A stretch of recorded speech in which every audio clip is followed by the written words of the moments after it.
ఇక్కడ ఈ పార్టీ ఉంటే ఇక్కడ చెప్తూ ఉంటారు. ఇప్పుడు ఈయనకి కావాల్సిన వాళ్ళు వీళ్ళకి చెప్తారు, వాళ్ళకి కావాల్సిన వాళ్ళు వాళ్ళు చెప్తూ ఉంటారు. అంతే తప్ప అందరూ చెప్పారు ఇది ఇండస్ట్రీ అనుకుంటే కాదు.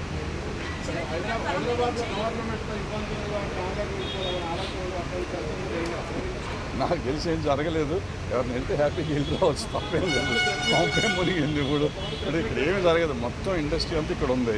ఇవాళ ఇక్కడి నుంచి ఎవరిని వెళ్ళాలంటే మనకు అక్కడి నుంచి ఇక్కడ తీసుకొస్తాను 40 వేలు ఫైన్ పట్టింది మాకు.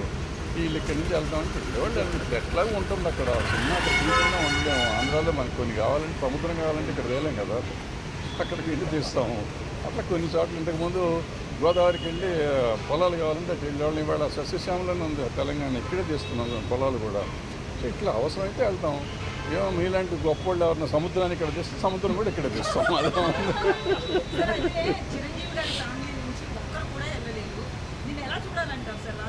ఎలాగో చూడక్కర్లేదమ్మా, నాకంటే గొప్ప వాళ్ళు నేను వెళ్ళలేదు కానీ లేదు, అదేం లేదు. అంటే ప్రాబ్లం వాళ్ళకి ఇన్విటేషన్ లేదేమో, ఉందేమో వాళ్ళకు ఉండే పనులు వాళ్ళకి ఉండి ఉండొచ్చు కదా. ఇప్పుడు పిలిచిన వాళ్ళంతా కంపల్సరీగా వెళ్ళాలని రూల్ లేదు. ఇక పిలవని వాళ్ళు కూడా పిలవకుండా వెళ్ళాలని రూల్ లేదు. పిలవకుండా కూడా కొంతమంది వెళ్ళి ఉంటారు. అట్లా అది లేదు ఇది లేదు. సో డెఫినెట్గా వాళ్ళని గుర్తించి ఉంటారు, మీరు చెప్పినట్టు పిలిచే ఉంటారు. రకరకాల సమస్యల్లో వాళ్ళు వెళ్ళి ఉంటారు. ఏంటనేది నాకు తెలియదు. ఇస్తారు, ఈ సంవత్సరం ఇస్తారు, గ్యారంటీకి అవార్డులు అయితే ఇస్తారు. ఎప్పుడు ఇస్తారు నాకు ఇంకా తెలియదు లేదు, గ్యారంటీకి ఇస్తారు.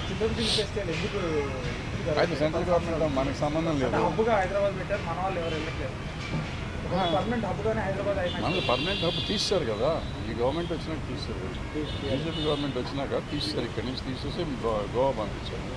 అంటే నిజంగా ఏంటంటే ప్రాబ్లము ఈవెన్ ఆ ఫెస్టివల్ కానీ ఈ ఫెస్టివల్కి కానీ ఆఫీసు ఢిల్లీలో పెడుతున్నారండి. ఈ ఆఫీస్ ఎక్కడైతే హబ్ ఉంటుందో హబ్లో పెట్టాలి. వాళ్ళు పెట్టట్లు అక్కడ ఢిల్లీలో పెట్టి వీళ్ళ టికెట్లు, ఫ్లైట్ టికెట్లు, హోటల్కే డబ్బులు అయిపోతాయి. ఫెస్టివల్ వస్తే ఇవి ఉంటాయి కదా ఆఫీసులకే డబ్బులు అయిపోతున్నాయి. ఆఫీసర్లకి హోటల్ ఖర్చులు, ఫ్లైట్ ఖర్చులు. చాలా దుర్మార్గమైన ఇది. దాన్ని ఎప్పుడు మారుస్తారో ఆ సిస్టమ్ నాకు తెలియదు. మారిస్తే బాగుంటుంది. ఈ దేశంలో కొంత డబ్బులు మిగులుతున్నాయి.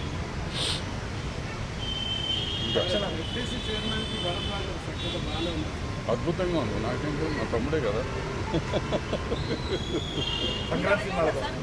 ఇప్పుడు ఎవరైనా నాకు ఇండస్ట్రీలో ఉన్న వాళ్ళు అందరూ ఇప్పుడు మేము ఎప్పుడు వచ్చాము, మా ఎన్టీ రామారావు నాగేశ్వరరావుతో చూసాను, నాన్నగారితో శోభన్ బాబు అందరూ తీసారు, నేను కృష్ణ గారు అందరూ చూశాను. సో ఆ జనరేషన్ నుంచి వచ్చేసరికి నెక్స్ట్ జనరేషను వీళ్ళు వచ్చారు. నాగార్జున గారు, బాలకృష్ణ గారు, వెంకటేష్ గారు, చిరంజీవి గారు వాళ్ళు నా కాంటెంపరీస్. ఇట్లా వచ్చినాక వాళ్ళ పిల్లలు ఇప్పుడు హీరోలు అయ్యారు. సో వీళ్ళందరూ మాకు ఇండస్ట్రీలో నా పిల్లలు, నేను నా కళ్ళ ముందు పెరిగిన వాళ్ళు. ఏమంటే వాళ్ళని హుషారు చేస్తాం. అదే తప్పురా, ఇట్లా చేయకుండా తప్పు, ఇట్లా చేయకూడదు, అట్లా చేయకూడదు అనే మాట చెప్తూ ఉంటాం. అది మన తిట్టినట్టు కాదు, నెగిటివ్ ప్రచారం చేసి వీడి చంపేస్తాను, ఎందుకు పొడి చేస్తాను కాదు పాయింట్. నా వరకు నేను ఏంటంటే ప్రతిదానికి స్పందిస్తూ ఉంటాను. నాకు నచ్చింది. ఇప్పుడు నిజంగా చెప్పాలంటే ఫోన్ చేసి చెప్పొచ్చు కదా అని మీరు అడగచ్చు. ఫోన్ చెప్తాను. మా పిల్లలు ఎదిగిపోయారు, మాకు అందుబాటులో లేనంటే లెవెల్కి ఎదిగిపోయారు. సో వాళ్ళకి నాకు వేరే మార్గం లేదు. నేను చాలా విషయాలు నిజంగా చాలామందికి నేను డైరెక్ట్గా చెప్పొచ్చు, బట్ ఎవరో మన మాట ఏందో. బట్ నాకు తోచింది నేను చెప్పడం అనేది నేను ఒక పాయింట్గా పెట్టుకున్నాను కాబట్టి నాలో నేను పెట్టుకోవటం అనేది నేను ఓ వీడియోలు పెడతాం మొదలెట్టా. ఫార్చునేట్గా కొన్ని వైరల్ అవుతాయి, కొన్ని దాని కాంట్రవర్షియల్ అవుతాయి, కొన్ని రకరకాలు అవుతాయి. బట్ నా ఉద్దేశం ఎవరిని హర్ట్ చేయటం కాదు, ఎవరిని ఏదో బట్టలోడు తీసాడు ఇటువంటి పెడుతుంటారు మన వాళ్ళు. నేను అటువంటిది ఎవరిని ఏమి చేద్దాం అనుకోను. నేను చెప్పేది ఏంటంటే మన పిల్లలు మన జాగ్రత్తగా ఉండాలి, మనం ఇట్లా ఉంటే బాగుంటుంది. ఎందుకంటే వీళ్ళు ఎదిగిపోయినాక కొన్ని మాటలు వినని పరిస్థితులు, కొన్ని కోటరీలు చేరి వాళ్ళు చెడగొట్టే వాళ్ళు ఉంటారు.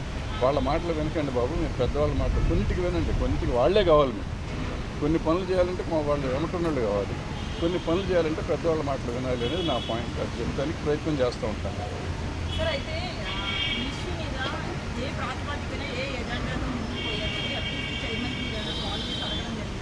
అడగలేదు. నాకు ఎందుకమ్మా ఊరికి పని లేకుండా సినిమా తీసి 10 ఏళ్ళు అయిపోయింది. ప్రతిదానికి ఫోన్ చేసి ఎందుకు చేసావు, నన్ను ఎందుకు వెళ్ళి, ఏమి మనకు అవసరం. పిలవలేదు, చాలా సంతోషంగా పెట్టుకోవాలి. అక్కడి నుంచి అక్కడ దాకా వెళ్ళి బయట కార్లు పార్క్ చేసి ఇవన్నీ తలకే నొప్పింది. అబ్బా పిలవలేదు, అదృష్టం బాగుంది అనుకున్నాను. పిలిస్తే వెళ్ళాలి కదా, పిలిస్తే ముఖ్యమంత్రి గారు పిలిస్తే వెళ్ళలేదు మళ్ళీ అంటారు. నాకెందుకు వచ్చిన బ్యాడ్ ఇది.